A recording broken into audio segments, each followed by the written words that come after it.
అగ్రవర్ణాల కోసం తెచ్చిన ఈడబ్ల్యూఎస్ అమలు చేయాలంటూ డిమాండ్ చేస్తూ బడంగ్పేట్ శ్రీవాణి గాయత్రి సేవా ట్రస్ట్, బడంగ్పేట్ బ్రాహ్మణ సేవా సమితి ఆధ్వర్యంలో రౌండ్ టేబుల్ సమావేశం నిర్వహించారు. ఈ సమావేశంలో బ్రాహ్మణ పెద్దలు, మేధావులు పాల్గొని 10% రిజర్వేషన్ కల్పించాలంటూ ప్రభుత్వానికి విజ్ఞప్తి చేశారు. హైదరాబాద్ బడంగ్పేట్లోని బ్రాహ్మణ భవన్లో జరిగిన సమావేశంలో పాల్గొన్న అతిరథ మహారథులు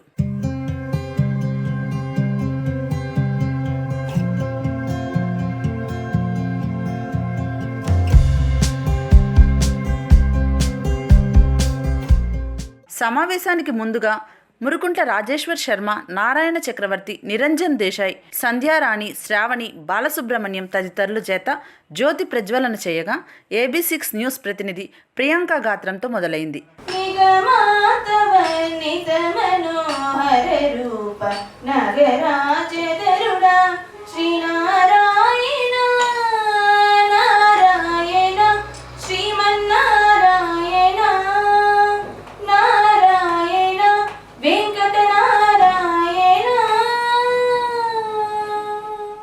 సమావేశంలో పాల్గొన్న పెద్దలు మాట్లాడుతూ రిజర్వేషన్లు లేకపోవటం వల్ల ఏళ్లుగా అగ్రవర్ణాలు అణగదొక్కబడుతూ టాలెంట్ను బయటికి రాకుండా పోయిందని ఆవేదన వ్యక్తం చేశారు. కేంద్ర ప్రభుత్వం రిజర్వేషన్లు అమలు చేయాలంటూ చట్టం తీసుకొచ్చినా తెలంగాణ ప్రభుత్వం మాత్రం నిమ్మకు నీరెత్తినట్లు ఉందని ఆరోపించారు. ప్రభుత్వం వెంటనే అగ్రవర్ణాల కోసం తెచ్చిన ఈడబ్ల్యూఎస్ను అమలు చేయాలంటూ డిమాండ్ చేశారు. సమావేశాలతో చైతన్యం చేస్తూ ప్రభుత్వంపై పోరాటానికి సిద్ధమవుతున్నామని, ఈలోగానే ప్రభుత్వం అమలు చేస్తున్నట్లు ప్రకటిస్తే మంచిదన్నారు. ప్రభుత్వ స్పందన రాకుంటే అగ్రవర్ణాల ఆక్రోశం చూడాల్సి వస్తుందన్నారు. ప్రత్యక్ష ఉద్యమానికి శ్రీకారం చుడుతున్నారని, త్వరలోనే ప్రభుత్వం దిగివచ్చేలా కార్యాచరణ మొదలు పెడతామని సమావేశంలో పాల్గొన్న వారు ప్రకటించారు. ఈ సమావేశంలో బడంగ్పేట్ శ్రీవాణి గాయత్రి సేవా ట్రస్ట్, బడంగ్పేట్ బ్రాహ్మణ సేవా సమితి ఆధ్వర్యంలో జరిగింది.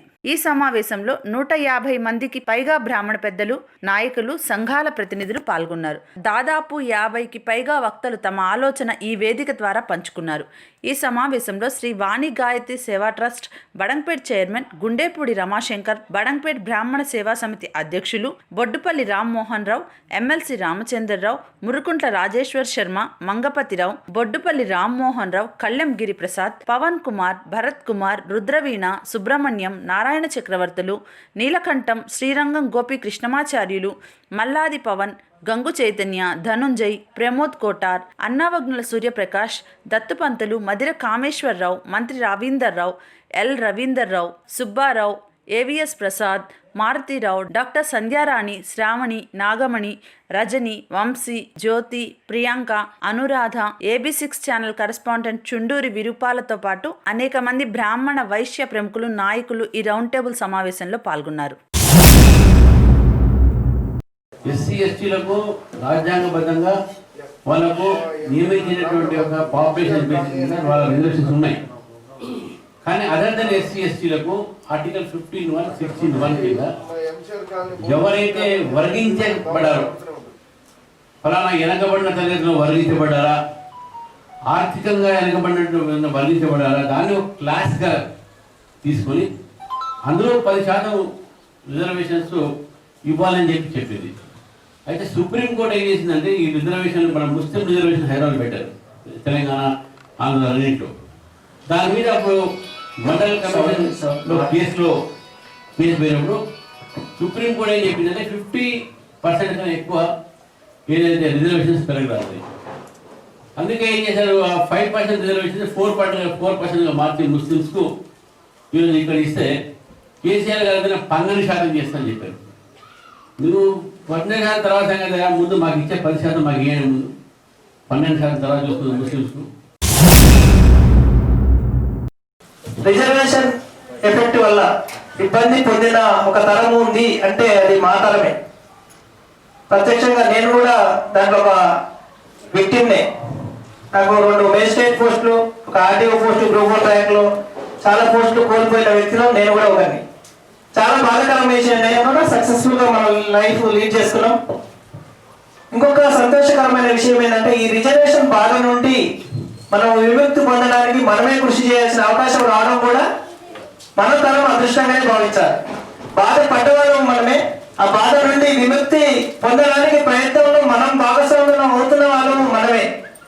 అది చాలా అదృష్టంగా భావిస్తూ భవిష్యత్ తరాలకు ఎంతో కొంత ఈ రిజర్వేషన్ రూపంలో మేలు జరగబోతుంది. దానికి మనం కేంద్ర ప్రభుత్వం ఏదైతే రాజ్యాంగాన్ని సవరించి ఆర్టికల్ 15 1, 2, 3, 4 ఉంటే దానికి 5 and 6 యాడ్ చేసుకుంటూ సవరణ చేస్తూ ఎకనామికలీ వీకర్ సెక్షన్ వాళ్లకు అగ్రవర్ణ పేదలందరికీ ఎస్సీ ఎస్టీ బీసీ కాకుండా వారికి 10% రిజర్వేషన్. మీకు 10% రిజర్వేషన్ అంటే 10 అనే సంఖ్య చాలా తక్కువ అవబడుతుండొచ్చు. మనం బీసీ జనాభాతో పోల్చుకుంటే మనకు 75% మన జనాభాలో 75% మనకు రిజర్వేషన్ వస్తుంది. కాబట్టి మనం మన భవిష్యత్ తరాలు, మన పిల్లలు, వాళ్ళ పిల్లలు ఈ రిజర్వేషన్ రూపంలో చాలా ప్రగతి సాధించబోతున్నారు. చాలా అవకాశాలు వాళ్ళకి రాబోతున్నాయి విద్యా ఉద్యోగాల్లో. బాబాసాహెబ్ అంబేద్కర్ గారు చెప్పినట్టు ఫస్ట్ ఎడ్యుకేట్, తర్వాత గ్యాదర్, తర్వాత ఎస్టేట్. అంటే చట్టాలు ఇవాళ చాలా బ్యూటిఫుల్గా తయారవుతుంది సమాజంలో. మనం చట్టసభల్లోకి 545 మంది రిప్రజెంటేటివ్స్ మొత్తం భారతదేశంలో ఉన్నటువంటి 29 రాష్ట్రాలు 7 కేంద్ర పాలిత ప్రాంతాల నుంచి ఓట్లేసి మనం ఎంపీలకు పంపిస్తే వాళ్ళు అక్కడ కూర్చొని ప్రజలకు ఏ మేలు జరిగితే బాగుంటుందనేది తర్కం చేసి ఒక చట్టం చేసి ఆ చట్టం మీద ఓటేసిన తర్వాత అప్రూవల్ అయ్యి అది బిల్ అయిన తర్వాత బయటకు వస్తుంది. అంతవరకు ప్రాసెస్ బాగుంది, బాగా డిపెండ్. కానీ వచ్చిన చట్టాలు ఇంప్లిమెంట్ చేయబడుతున్నాయా అంటే ఇంప్లిమెంట్ చేయబడలేదు. ఎందుకంటే ఇప్పుడు ఉన్నటువంటి భారతదేశంలో ఉన్నటువంటి చట్టాలు నిజంగా ఇంప్లిమెంట్ చేయగలిగితే భారతదేశం అమెరికా, ఆస్ట్రేలియా, ఇంగ్లాండ్ కంటే చాలా పురోభివృద్ధిలో ఉండేది. కానీ చట్టాలు పేపర్ వరకే పరిమితం. ప్రజలకు చట్టాలు తెలియట్లేదు. ప్రజలకు చట్టాలను తెలియజేయాల్సిన బాధ్యత ఎవరిది? ఎలక్టోరల్లో ఉన్నటువంటి పెద్దలు. అంటే మనం ఎలక్ట్ చేసుకొని పంపించినటువంటి ఎమ్మెల్యేలది, కార్పొరేటర్లది, కౌన్సిలర్లది, సర్పంచ్లది, ఎంపీలది, మినిస్టర్లు, వాళ్ళకంత అవేర్నెస్ లేదు. ఈడబ్ల్యూఎస్ అనేది ఒక బ్యూటిఫుల్ చట్టం కేంద్ర ప్రభుత్వం చేసింది. Economically weaker sections. భారతదేశానికి స్వాతంత్రం వచ్చి 73 సంవత్సరాలు అయిపోయి బ్రాహ్మణులకి ఇక్కడ కూడా రిజర్వేషన్ లేదు. ఈ ఆధ్యాత్మికను, ఈ ధార్మికతను, ఈ వేదాలను, ఈ కల్చర్ని మన భుజాల మీద మోసి 73 ఏళ్ళైనా కూడా ఇప్పుడు మనం మెజారిటీ నుంచి మైనారిటీకి వచ్చి ఒక ట్రైబ్గా మారినాం. మనలో మనం నిలబెట్టుకోకపోతే, మనలో మనం సపోర్ట్ చేసుకోకపోతే అవతల వాళ్ళ ముందు ఇంకా చులకన అవుతాం. కాబట్టి దయచేసి దీనికి ప్రతి ఊరున అవేర్నెస్ కావాలి. ఇవాళ రోజున మన సిటీలో ఉండి ఈడబ్ల్యూఎస్ ఏంటి అని చెప్పని ఆలోచించుకునే పరిస్థితిలో మనం ఉన్నాం. సిటీలో ఉండి తెల్లారి వేసే టీవీలో ముందు కూర్చొని ఉండే మనకే ఇంత అవేర్నెస్ లేకపోతే ఊర్లలో, మారుమూల గ్రామాలలో ఉన్న వాళ్ళకి ఏం అవేర్నెస్ ఉంటుందో నేను అడుగుతున్నాను. అదేవిధంగా మీకు రెడ్డిస్ కానివ్వండి, వైశ్యాస్ కానివ్వండి, వెల్మల్ కానివ్వండి, ఖమ్మాలు కానివ్వండి, వాళ్ళు ఆర్థికంగా కొద్ది గొప్ప స్థిరపడిన వాళ్ళు, వాళ్ళకి రిజర్వేషన్ల వల్ల మనకు ఉన్నంత అవసరం వాళ్ళకు ఉండకపోవచ్చు. అట్ ద సేమ్ టైం వాళ్ళ ఫోర్స్ మనకన్నా ఎక్కువ ఉన్నది. ఇందాక అన్నట్టు కన్సాలిడేటెడ్ ఓట్స్ ఎక్కువ ఉన్నాయి వాళ్ళకి. వాళ్ళు పోతే 10 మంది ఎమ్మెల్యేలని కూడగట్టుకొని పోయే పరిస్థితి ఉన్నది. కానీ ఇవాళ రోజున ప్రభుత్వం ఒకరి మాట వినే పరిస్థితి లేదు. మన ప్రభుత్వం మెడల్ వచ్చి మరీ ఇది చూపించుకోకపోతే ఇందులో కూడా పేపర్లో ఇచ్చాడు, నేను తొందరలో ఈడబ్ల్యూఎస్ మీద కమిటీ వేస్తున్నాను, తొందరలో కార్యాచరణ రూపొందిస్తామని చెప్పాలన్నారు. కానీ I don't think that will happen. ఒక్క ఈ రిజర్వేషన్స్ వల్ల ఒక రాజకీయంగా ఒక వ్యక్తి ఎదిగితే వారి తరాలు కూర్చున్నా తిరిగిన ఆస్తి సంపాదించుకుంటున్నారు. సామాజికంగా ఎవరికైతే రిజర్వేషన్స్ ఉన్నాయో వాళ్ళందరినీ ఒక్క మాట్లాడటానికి మనం భయపడి ఒలిగి చేస్తున్నాం. అదే మనం అయితే పిల్లక బాపరాడు వీడు అని నన్ను చాలా మంది ప్రశ్నించారు. ఏంటి మీరు బ్రాహ్మణ అంటే ఎందుకట్లా అడుగుతున్నారంటే ఇంత ధైర్యం ఎందుకు ఉంటుంది అట. ధైర్యం లేక కాదు, నేను గట్టిగా మాట్లాడితే ఎవడైనా తిట్టిపోతాడనే భయం చేత, అంటే మనకు తిట్లు పడడం ఇష్టం ఉండదు. కాబట్టి మనం ఆ తిట్లకు భయపడి మనం ముందుకు రాము. అంటే ఎవడో వచ్చి అని తింటాడు, వాళ్ళు విప్ర గర్జన ఒకసారి ఎవరో పెడితే నా పక్కనే ఉంది, వీళ్ళు గర్జిస్తారట చూడండి అని వ్యంగ్యంగా మాట్లాడుతున్నారు.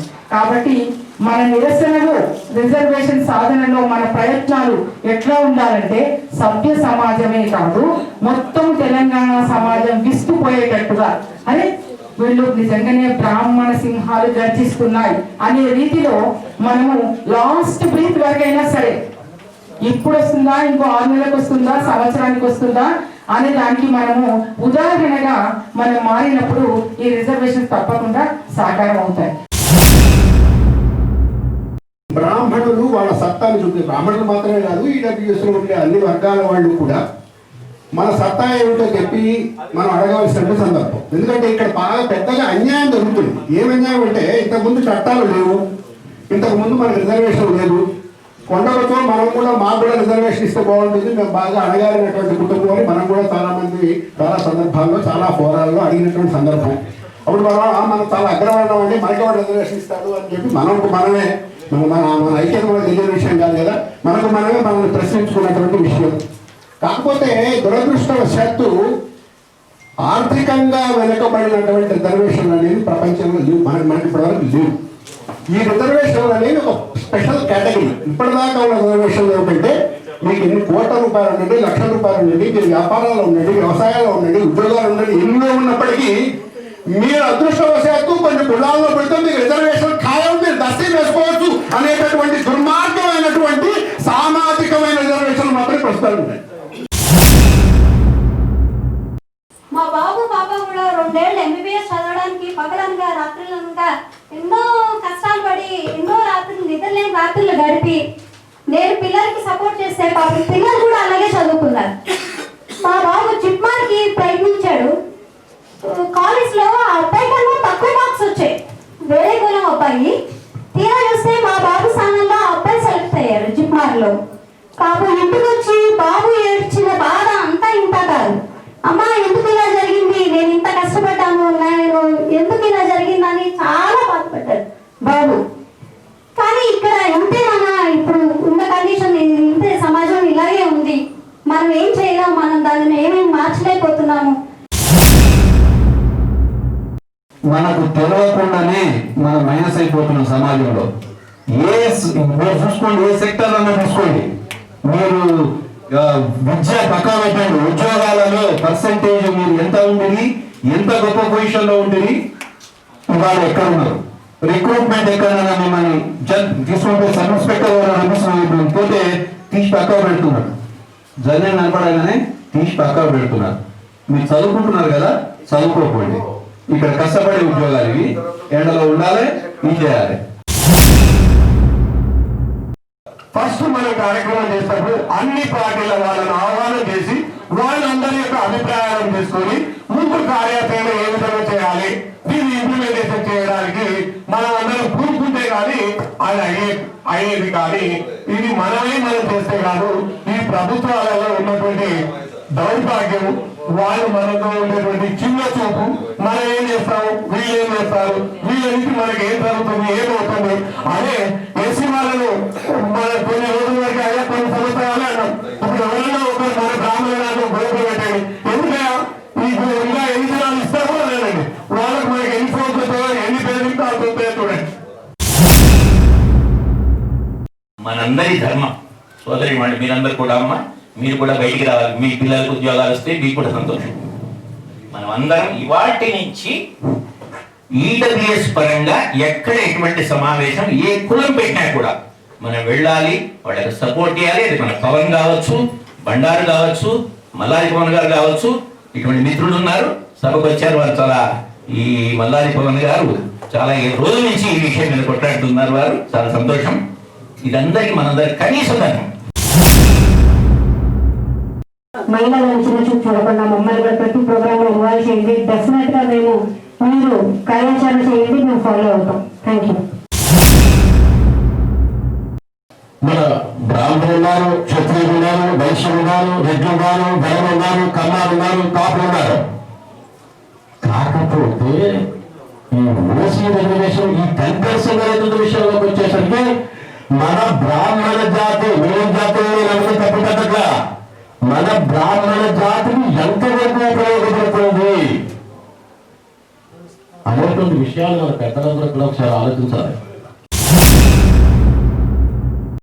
తప్పనిసరిగా మనం ముందు వెళ్ళాల్సిన అవసరం ఉంది. ఎందుకంటే చరిత్ర మనను క్షమించాలి అంటే ఇప్పుడు ఏదో ఒక నిర్ణయం తీసుకోవాలి. లేకుంటే మేము అప్పుడు ఏం చేయలేకపోయామని చెప్పి ఇంకో 56 ఏళ్ల తర్వాత ఆ ఆరాం కుర్చీలో కూర్చుండే అప్పుడు అనుకున్నాం కానీ కాలేదు అని అంటే ఆ ఒక పదం తప్ప ఇంకేది ఉండదు భవిష్యత్తులో. కాబట్టి తప్పనిసరిగా అర్చకులు కానీ పురోహితులది చాలా కీలకమైన పాత్ర ఉండే అవకాశం ఉంటుంది. ఎందుకంటే వారి నామకరణం నుంచి చివరి అంత్యక్రియల వరకు కూడా మనమే చేస్తాము. ప్రతి ఒక్క ఇంటికి గడప గడపకు మనకు ఒక అవకాశం ఉంటుంది కాబట్టి తప్పనిసరిగా పురోహితులకు కూడా చాలా కీలకమైన పాత్ర ఉంటుంది, దగ్గరగా వెళ్ళే అవకాశం ఉంటుంది.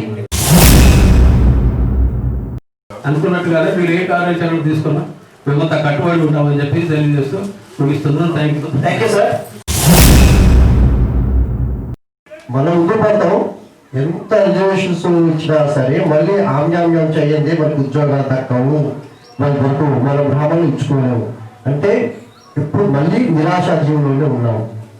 10 మంది లేకపోయినా కనీసం ఒక్కరికైనా మళ్ళీ ఎవరికైనా వచ్చే అవకాశం ఉంటుంది కదా. ఎంత డబ్బులు ఇచ్చుకున్నా సరే ఉత్తమమైన ర్యాంకింగ్ పోగొట్టుకోలేము కదా. అంటే ఎవరికి వల్లే నైరాశ్యం ఎక్కువ పోతుంది.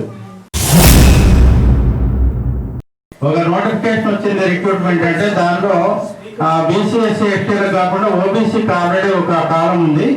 సేమ్ అదే ప్రాసెస్ లోనే ఇప్పుడు మనం అంతా గట్టిగా ప్రయత్నం చేసి కనుక ముందుకు తీసుకెళ్లి దాన్ని సాధించగలిగితే మనకి ఈ ఎకనామికల్లీ బ్యాక్వర్డ్ దీనికి కూడా మనకు వచ్చే అవకాశం ఉంటుంది. సిస్టంలో ఒక సమూలమైన మార్పు తీసుకురావడంలో ఒక మొదటి మెట్టు అంటే మనం ఎప్పటి నుంచో రిజర్వేషన్ సిస్టమ్ దాంట్లో మనం ఇబ్బందులు పడుతున్నాము, రకరకాలుగా ప్రాబ్లమ్స్ ఫేస్ చేస్తున్నాము. వాటికి ఒక సొల్యూషన్ సైడ్ ఆలోచించి సెంట్రల్ గవర్నమెంట్ ఒక ఫస్ట్ స్టెప్ లాగా 10% ఈడబ్ల్యూఎస్ అనేది ఒకటి పాలసీ తీసుకొచ్చింది, దాన్ని ఇంప్లిమెంట్ చేసేందుకు. దురదృష్టవశాత్తు మన రాష్ట్ర ప్రభుత్వం దాన్ని ఇంప్లిమెంట్ చేస్తలేదు. దాంతో చాలా రకాలుగా నష్టపోతున్నారు, స్టూడెంట్స్ నష్టపోతున్నారు. ఇప్పుడు జాబ్ క్రియేషన్లో ఆస్పిరెంట్స్ కూడా దానిలో డ్యామేజ్ అయ్యే అవకాశం ఉంది. విద్యార్థులు కలవాలి, డిగ్రీ యూనివర్సిటీలు అన్నీ కలిసి తర్వాత గ్రామంలో లోకల్ గా ప్రభావ వర్గాలు ఉంటారు, అంటే రిచ్ కాకుండా ఓసీకి చెందిన వర్గాలు, వాళ్ళందరినీ కలిసి అందరినీ కలుపుకొని అప్పుడు ఒక్కసారిగా సంఘటితమై మన శక్తి అంటే ఏమిటో కేవలం ఒక క్యాస్ట్ పరంగా కాకుండా, ఎందుకంటే గవర్నమెంట్ ఒక్కసారి జీవో ఇచ్చిందంటే మనతో పాటు వాళ్ళు నగ్గిపోతారు. కొన్ని ప్రభుత్వాలు నిలబడుతున్నాయి అంటే మన బ్రాహ్మణ వాళ్ళనే నిలబడుతుందని చెప్పి సవినీయంగా మనం తెలుసుకోవాలి. ఈ రోజున ఈ 10% రిజర్వేషన్ని మనం దక్కించుకోవాలంటే ఇక్కడ ఉన్న ప్రతి ఒక్కరూ కూడా ఒక ఆయుధంలాగా పనిచేస్తూ ఉండాలి. నేను గత 30 సంవత్సరాల బట్టి ప్రభుత్వ ఉద్యోగం చేస్తున్నా కాబట్టి నాకున్న పరిచయాలు, నాకున్న అనుభవం, నేను తిరిగినటువంటి సమాజంలో కనుక చూస్తే ఆ 10%లో కూడా మన వాళ్ళు ఫలితాలు అనుభవిస్తారనేది అయితే ఒక భ్రమ. అట్లా కూడా మనకు అందం 100% నేను చెప్తున్నా. కారణం ఏంటంటే ఆ ఈడబ్ల్యూఎస్ లో ఉన్న వాళ్ళలో ఎవరున్నారు? బ్రాహ్మిన్స్, వైశ్యాసు, రాజులు, వెలమాలు, రెడ్డిసు, కమ్మాసు, ఈ యొక్క సామాజిక వర్గాలు ఏదైతే ఈ యొక్క అగ్రవర్ణాల జాబితాలో ఉన్నటువంటి వర్గాల్లో కూడా తిరిగి మళ్ళీ అనేది ఒకటే దొరుకుతుంది. ఇది అందరూ అంటే ఈడబ్ల్యూఎస్ గురించి మాట్లాడినారు,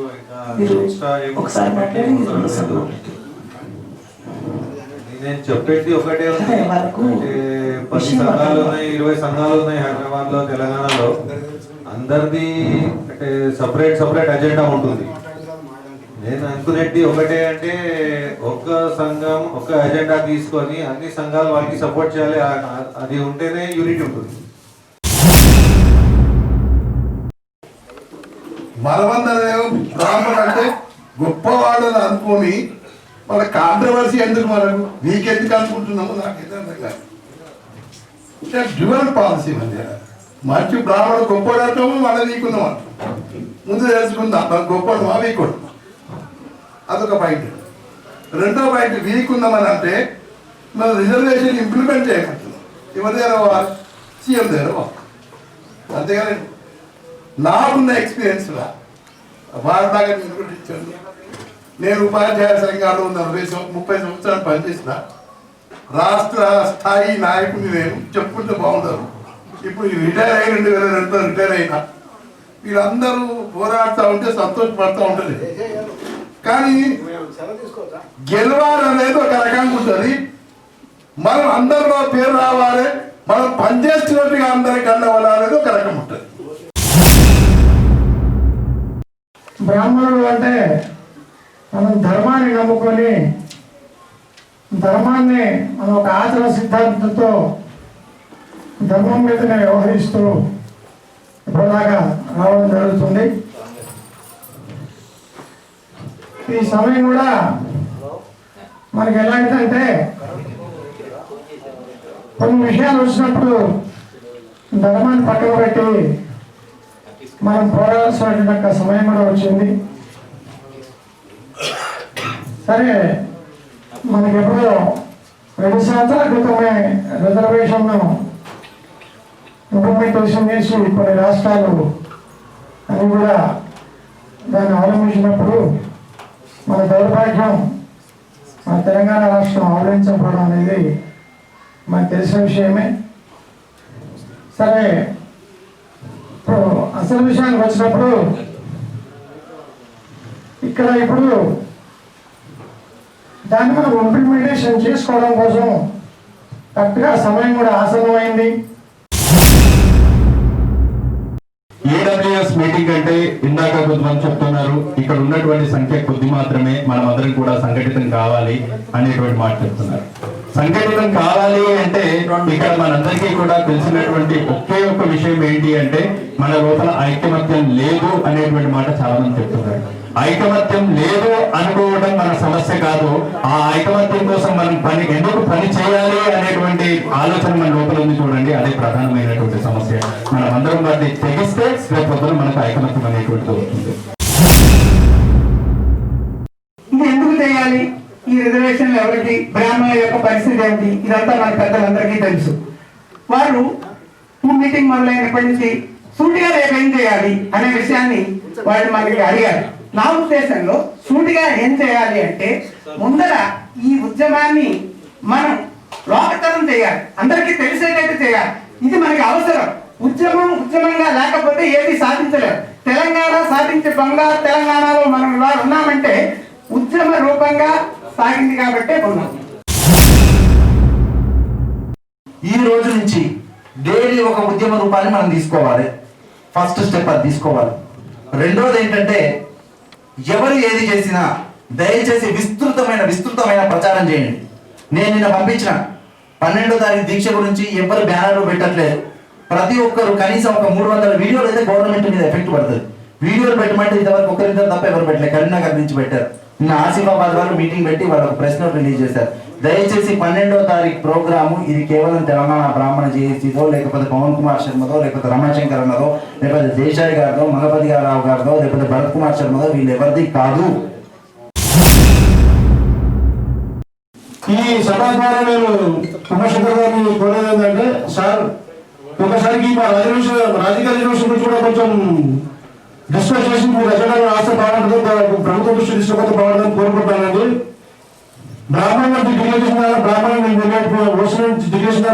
కానీ వైశ్యులు కానీ ఎవరో రెడ్డి ఈ ఎవరైతే ఉన్నారో వారికి నేను నిలబడే విధంగా అవకాశం ఇవ్వాలని ఈ సభ ద్వారా ప్రభుత్వాన్ని తీసుకెళ్తుందని కోరుతున్నాను. బాగా ఏడవాలి, ఏడ్చుడు రావాలి, కాళ్ళు కింద కొట్టడం రావాలి, ఇంట్లో దర్వాజం కొట్టడం రావాలి. వస్తే వాడిని ఫస్ట్ కేర్ తీసుకుంటే తర్వాత మిగతా తీసుకుంటారు. ఇది నేచర్. సమానంగా ఒకప్పుడు రాజ్యాంగబద్ధంగా రిజర్వేషన్స్ ఉన్నప్పుడు ఒక విధంగా మీకు అందరూ వ్యతిరేకించినా సరే నేను ఒక మాట చెప్పదలుచుకున్నాను, రిజర్వేషన్స్ తప్పుగా. కానీ ఆ రోజు రిజర్వేషన్స్ ఎందుకు ఇచ్చినారంటే ఒక్కసారి రిజర్వేషన్స్ ఇవ్వకపోయిందంటే ఈ భేదాలు ఎక్కువైపోయి ఒకరినొకరు చంపుకునే పరిస్థితి వస్తుంది. మీ సంఘం మన సంఘం అని కాకుండా మన సంఘం ఉద్దేశంతో రావాలనే ఉద్దేశంతో అందరికీ ఒక ఆత్మీయ సమ్మేళనం ఏర్పాటు చేయడం జరిగింది. దానికి మీ అందరూ కూడా ఎంతో ప్రేమవంతంతో ఇచ్చేస్తారని చెప్పి మనసారా కోరుకుంటూ ఈ కార్యక్రమాన్ని మనం విజయవంతం చేసినట్టయితే ఆ కార్యక్రమాన్ని తొందరగా విజయవంతం చేసుకుంటాము. ఈరోజు ఈ రౌండ్ టేబుల్ సమావేశ ఏజెండా గురించి చాలా మంది వాళ్ళ సూచనలు చేసినారు. వాళ్ళకందరూ కూడా ప్రత్యేక ధన్యవాదాలు. ఇకపోతే ప్రథమంగా 18 అంటే జనవరి 18 సోమవారం పంచమి, ఆ రోజు రాష్ట్ర వ్యాప్తంగా అన్ని దేవాలయాలలో ఎవరి అవకాశం ఉన్నటువంటి వాళ్ళ దేవాలయాల్లో ఈడబ్ల్యూఎస్ అమలు కావాలని ఆ స్వామికి అర్చన కానీ యజ్ఞం కానీ లేదు ఇంట్లో బ్రాహ్మణులు సంకల్పం చేసుకోండి. సంకల్ప సిద్ధి, సంకల్ప ప్రభవాన్ కామాన్. AB6 న్యూస్, ఇది పూర్తిగా ఉచితం. ఆధ్యాత్మికం, ప్రవచనాలు, బ్రాహ్మణుల కార్యకలాపాలు, ప్రముఖుల విశేషాలు, జీవన చిత్రం, లైవ్ కవరేజీలు. మీరు చేయాల్సిందల్లా సబ్స్క్రైబ్ చేయండి, బెల్ పై క్లిక్ చేయండి. Subscribe AB6 news.